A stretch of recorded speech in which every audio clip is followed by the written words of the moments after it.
Welcome back to Gearhead Official. This is your host Charan Sharma and this is the North India's first the Yamaha R3 जो कि launch हो गई है Indian market में।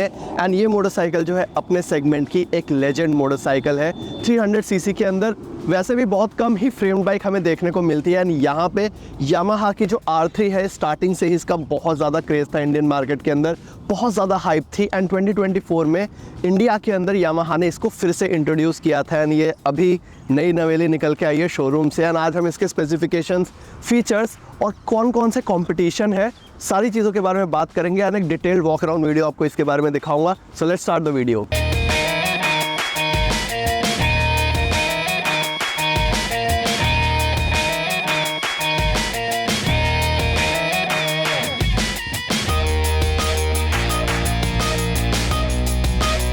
So first of all starting from the design, अगर आप पुराने generation से कंपेयर करोगे तो फ्रंट फेशिया जो है R3 का, मतलब आप फ्रंट हाफ अगर देखोगे तो ये लुक आपको कम्प्लीटली चेंज लगेगी।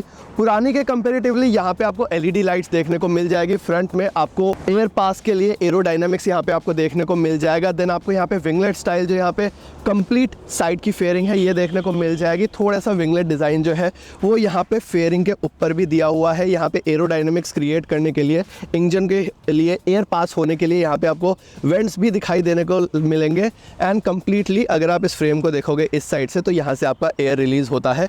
डिज़ाइन जो है काफ़ी ज़्यादा बढ़िया लग रहा है। एक चीज़ जो आप पुराने जो वेरिएंट है उससे कंपेयर करोगे तो यहाँ पे ये जो वाइज़र है इसके ऊपर जो अब फेयरिंग है ये कम्प्लीटली यहाँ तक आती है। पुराने वाले में ये फेयरिंग यहाँ नहीं आती थी, अलग से आपको वाइज़र दिखता था और उसके ऊपर जो फेयरिंग थी वो यहीं पे एंड हो जाती थी। लेकिन न्यू वर्जन के अंदर आपको कम्प्लीटली यहाँ से फेयरिंग देखने को मिलती है। लाइटिंग जो है LED डिज़ाइन है। अब ये वाला जो डिज़ाइन है ना ये मतलब R3 का कम्प्लीटली न्यू है। ये ना ही R15 V4 जैसा है और ना ही R7 या फिर R1 को बहुत ज़्यादा रिजेंबल नहीं करता।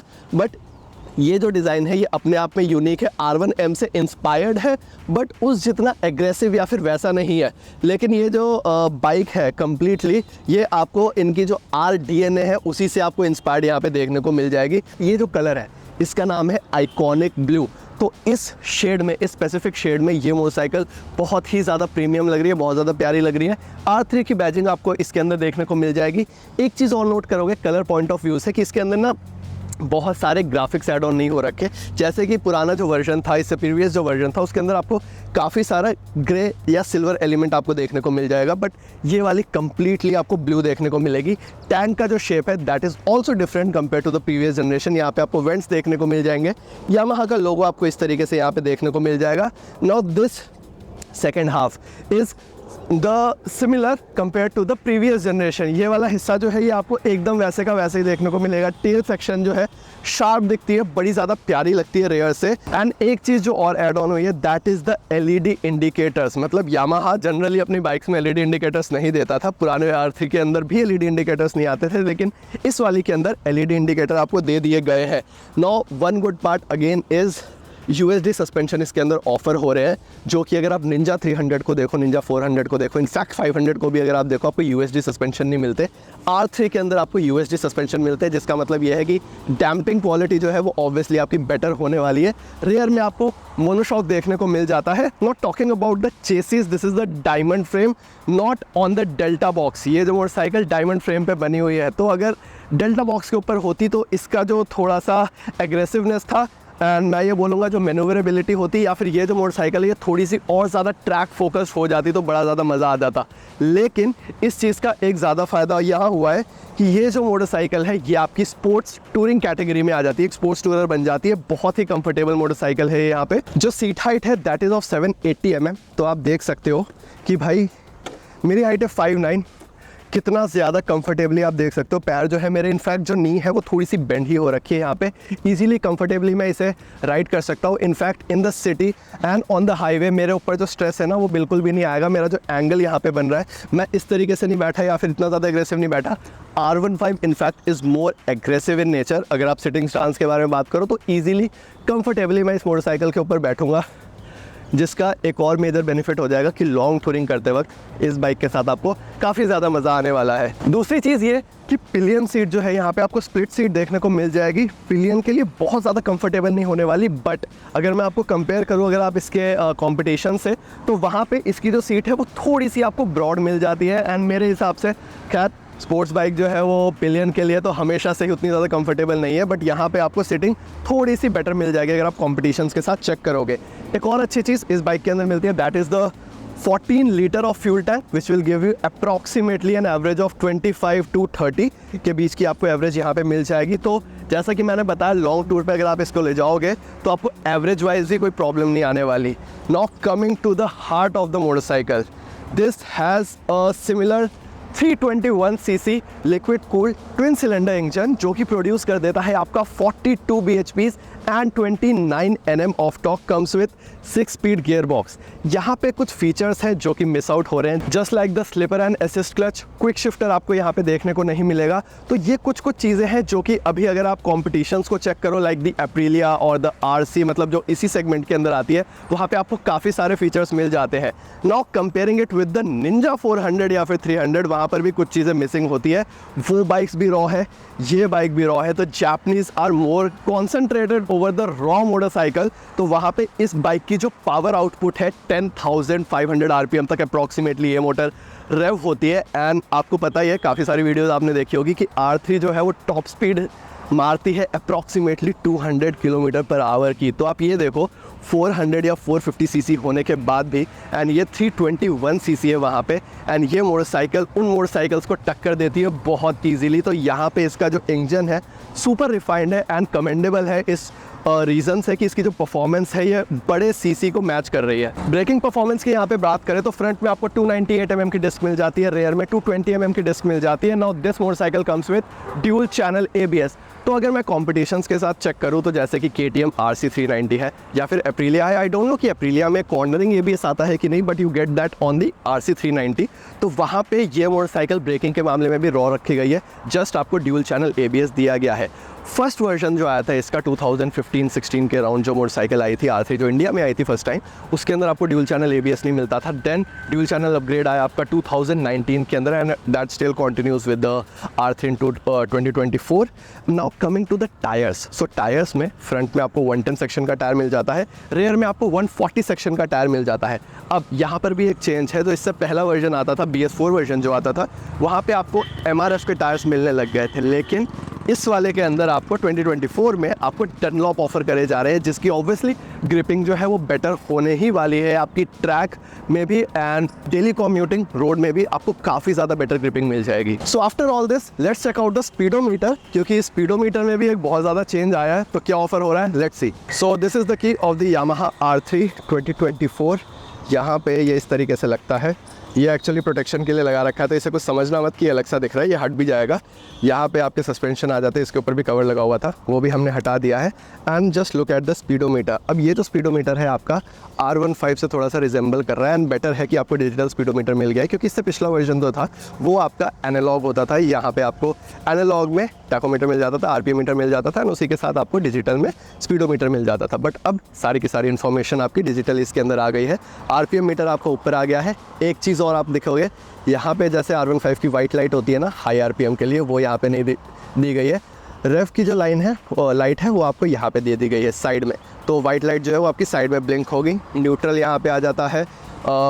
इंडिकेटर जो है वो आपके इस तरीके से साइड में आ जाएंगे, and ABS and completely this is the overall information. Trip आ जाता है आपका, किलोमीटर आ जाता है आपका, कूलिंग कैपेसिटी आ जाती है आपकी, एंड देन फ्यूल गेज आ जाता है इस तरीके से। नाउ अगर आपको चेंज करना है तो आप इस तरीके से चेंज करोगे। यहाँ पे ओडोमीटर आ जाएगा, ट्रिप 1, ट्रिप 2,